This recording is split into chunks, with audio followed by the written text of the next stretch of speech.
Good afternoon. We're going to start with 2.1 to 3 midterm notes.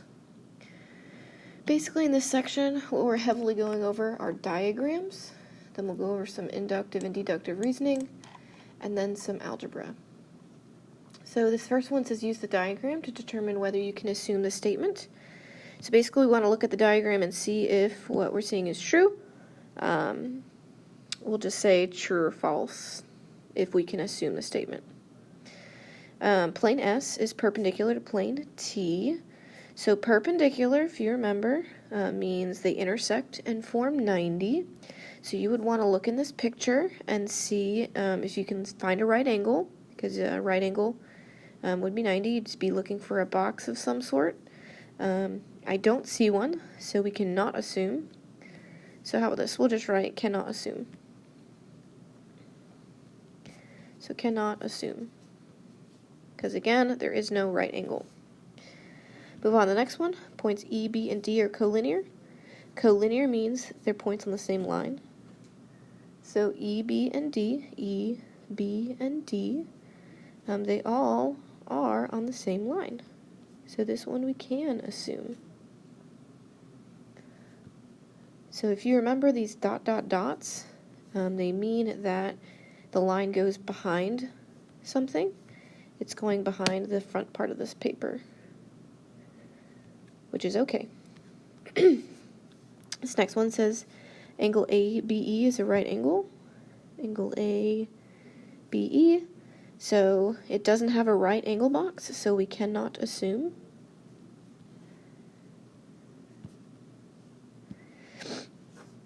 This next one says line DE. So we're looking at DE. Line DE lies on plane T. Plane T looks to be like this piece of paper.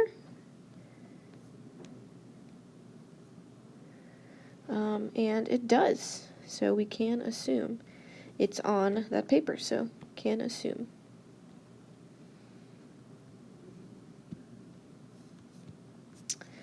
This next one, we have AC, and DE, intersect, and they do intersect. They intersect at B, so we can assume. All right, move on to the next section. It says determine whether the statement is true or false. So this time we are writing true or false. Points D, G, and E are collinear. Again, collinear means that they're on the same line. So D, what are we looking at? D, G, and E. So this would be false because G is not on the line, just hanging out there in the middle of space. This next one, A, B, H is a right angle. So at first glance, you would say no. However, what relationship does the angle across have with ABH? They're vertical, which means that they're congruent. So this one is also a right angle. So this one's true because of your vertical angles. Next one says ABH, and CBH are complementary. Complementary is a term on your midterm.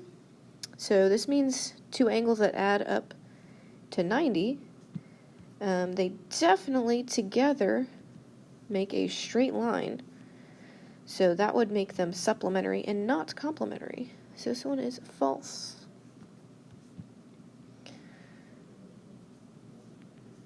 Next one says IH is perpendicular to line M. Perpendicular means they intersect and form 90.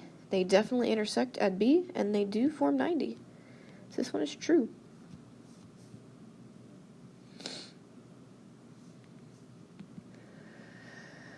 Next one says DEH and FEH are supplementary. This means they intersect, well, not that they intersect, so sorry. This means that they add up to 180. 180 looks like a straight angle, and these two combined do make a straight angle, so this one is true.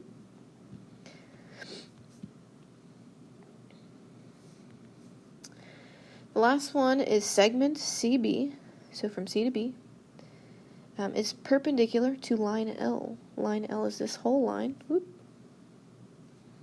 So do they intersect? They do intersect at B. And do they form 90? They do. So this one is also true.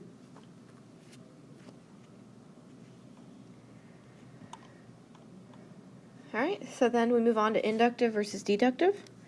So inductive reasoning, they're both terms on your midterm. Inductive reasoning is based off of behaviors, based off of patterns, past observations, things like that. Whereas deductive reasoning, most people stick to facts, but it's also based off of definitions, accepted properties,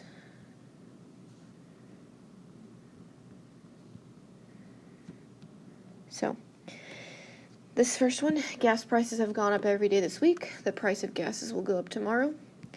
So this first sentence, you need to decide if this is a behavior, a pattern, or a fact or a definition. This is definitely a pattern.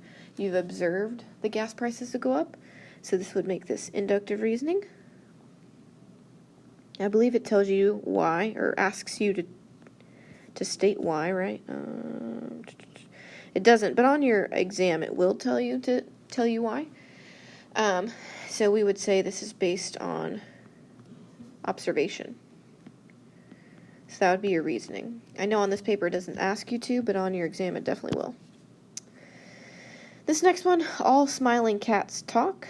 The Cheshire cat smiles, therefore the Cheshire cat talks. So you need to go to this sentence. Is it said like a behavior or a pattern, or is it said like a fact or a definition?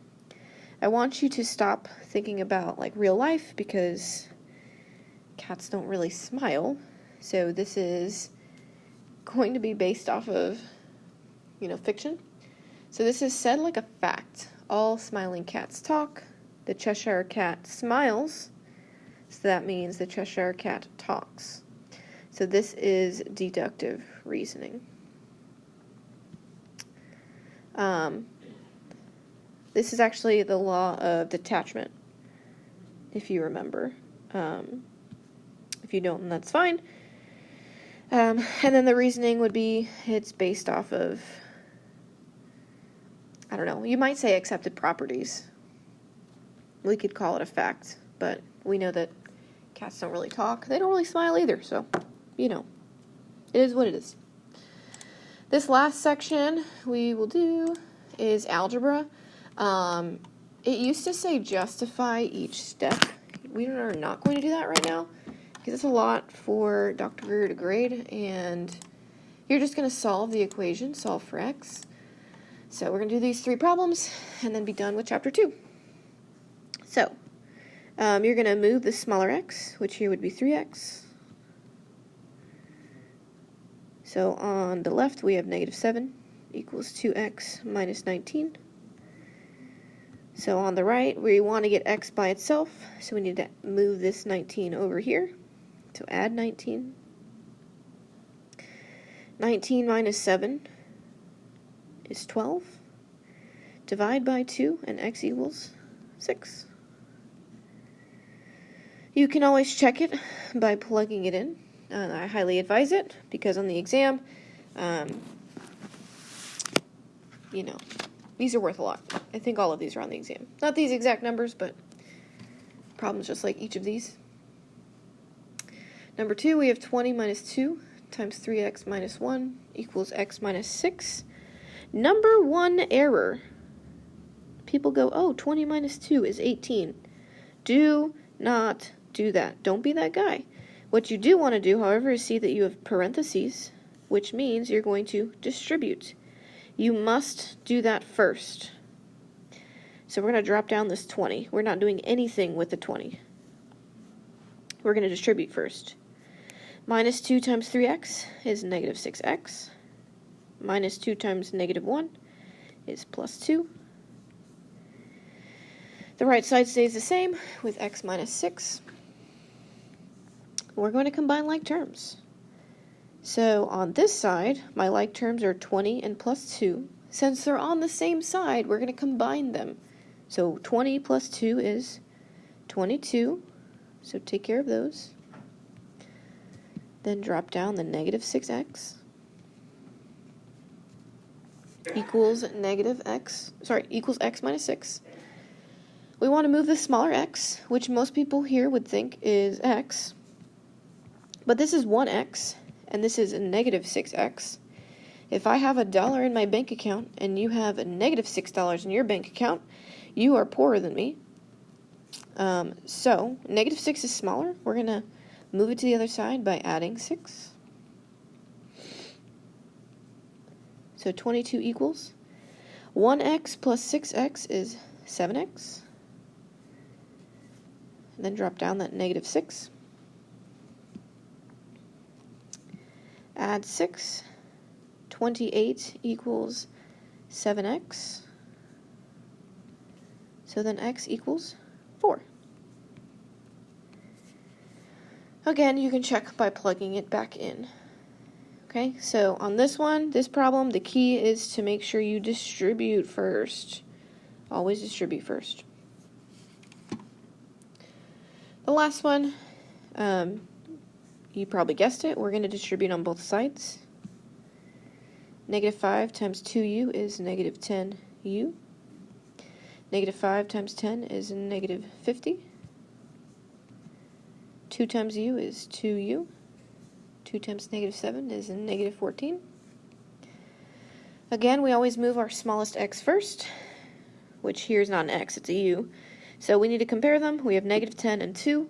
Again, negative 10 is smaller, so I'm going to add the 10u on both sides.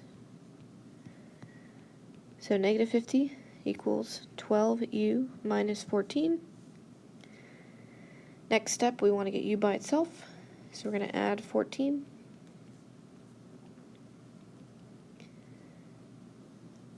So you're going to subtract it. So we get negative 36 equals 12u, divide by 12, and u equals negative 3. Oops. Sorry, I didn't mean to exit that so quick. We're going to move on to chapter 3. So you're going to find 3.1 to 3 midterm notes. These relationships, probably the best place to find them would be 3.2, I believe. 3.2. There are 6 relationships. 4 of them are congruent. And then 2 of them are supplementary. So the ones that are congruent, if you want to write this down, are vertical angles, corresponding angles, alternate interior, and alternate exterior. There are 2 that are supplementary, and they would be a linear pair and consecutive interior. So, through each of these, you need to decide, are they congruent, which means the same measure, or are they supplementary and going to add up to 180? So, in number 1, if you look, we have these 2 angles, this angle and this one.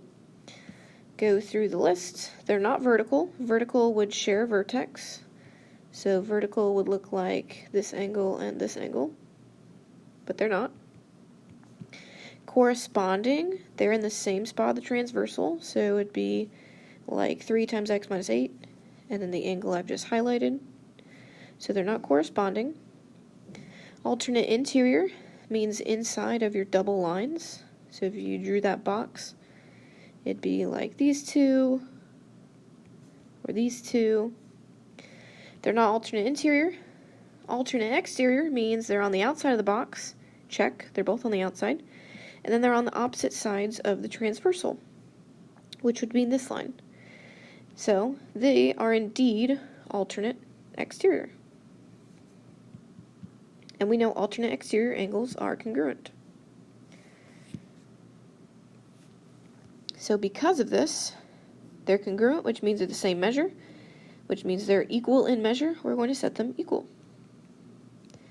So 3 times x minus 8 equals 2 times x plus 10. This is very similar to the last section we just did. We're going to distribute on both sides. So we'll have 3x. 3 times negative 8 is negative 24. And then 2x plus 20. Next step, move the smaller x, which here would be the 2x. So x minus 24 equals 20. Add 24. And x equals 44. Ta-da! It says explain your reasoning. Our reasoning is that they were alternate exterior, which meant that they were congruent.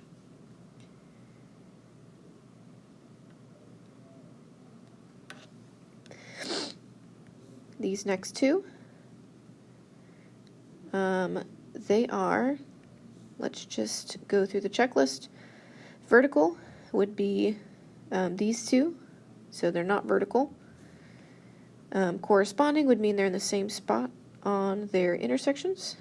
So the two blue I've highlighted would be corresponding. They're not corresponding. Alternate interior would mean they're inside of the double lines, which they are, but it would mean that they're on opposite sides of the transversal. So like this angle and this angle, which they are not. So we move on to alternate exterior. Again, we said they're both on the inside of these two lines. Linear pairs share a wall. They don't share a wall at all. So then all that's left is consecutive interior, which means they're on the inside of the double lines, which is true, and then on the same side of their transversal, which is also true. They're both on the top of the transversal. So that being said, we're going to write down that they are consecutive interior, which means that they are supplementary. So we're going to add them up. So 4x minus 12 plus 120, they will equal 180. So again, I added the two angles, and they equal 180. Combine like terms. So I'm going to do minus 12 plus 120, which is plus 108, equals 180. Subtract 108. 4x equals 72. Divide by 4, x equals 18. So again, your reasoning, they were consecutive, which made them supplementary, and then x equals 18. We'll scroll down, find the value of x, show your steps. So we need to decide what relationship they have. They're on the same spot of their intersection. They're both in the top right and the top right, which means they're corresponding. So I'm just going to write corresponding, which means they are congruent. This one doesn't ask me to do that, but if you're looking at this later on, when you're working on the review, this will be helpful. If they're corresponding, they're congruent, so that means 6x minus 11 will equal 37. Solve for x, we're going to add 11. 6x equals 48. Divide by 6, and x equals 8.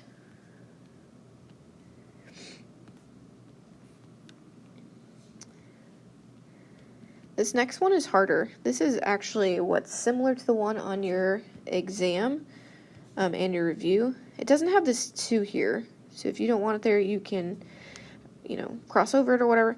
This is just the name of this angle. This is from your textbook. It's really just telling you, hey, here's a hint of how to help you kind of thing. You don't have to use it. A lot of people use the zigzag. So I would use this 142 and do the zigzag. So that means this angle is 142 because they're vertical. Do the zigzag again. This one's 142 because these are alternate interior.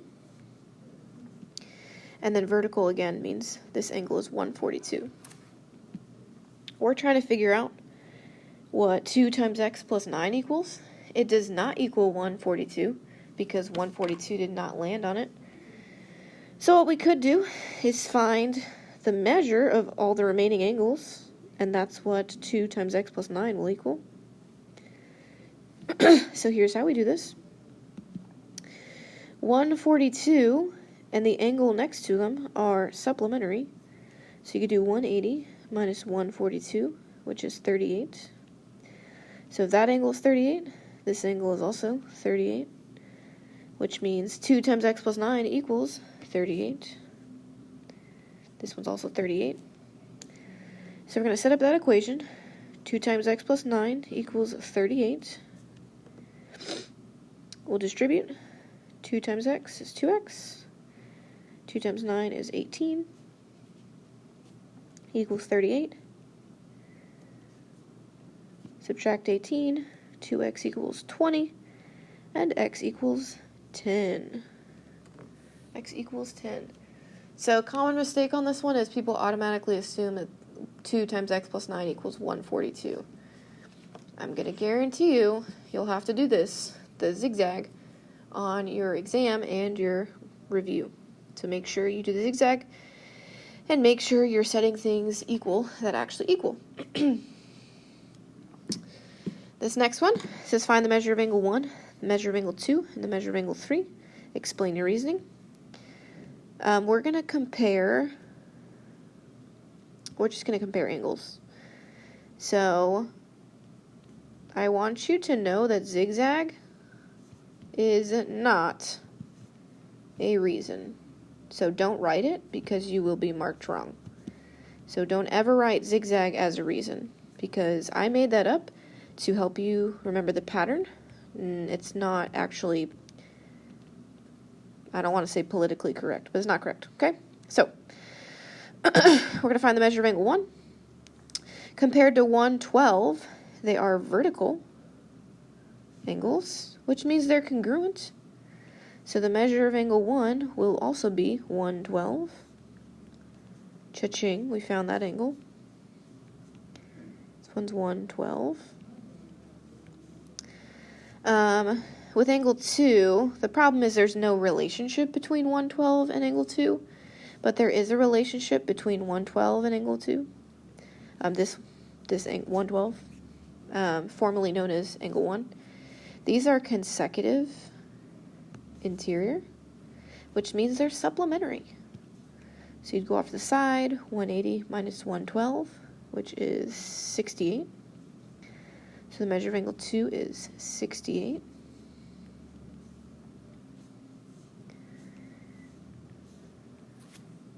The last one would be angle 3. Compare angle 3 with the original angle. Their alternate exterior and alternate exterior are congruent. So this is going to be 112 as well.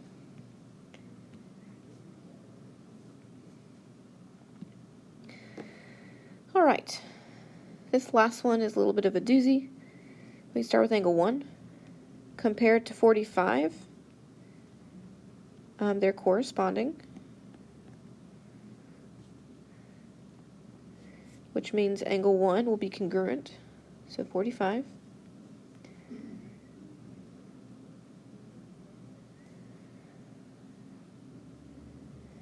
We can move on to angle 2.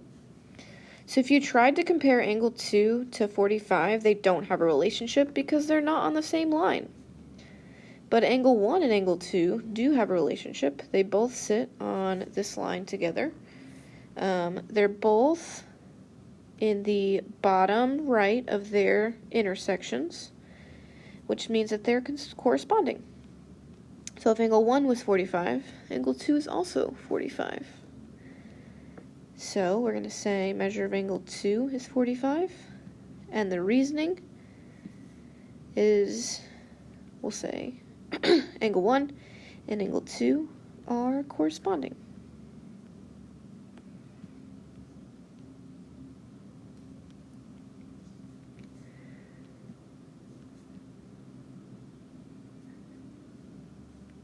Last one is angle 3. We're going to compare it to 45 degrees. They both sit on this line. They're both on the inside of these double lines. So they're interior. You need to ask if they're alternate or consecutive. Alternate would mean they're on opposite sides of the transversal. The transversal is the one line that cuts through two lines. So this is your transversal. I'll just write TR. They're on the same side, which means that they are consecutive interior, which means they're supplementary. So 180 minus 45 is 135.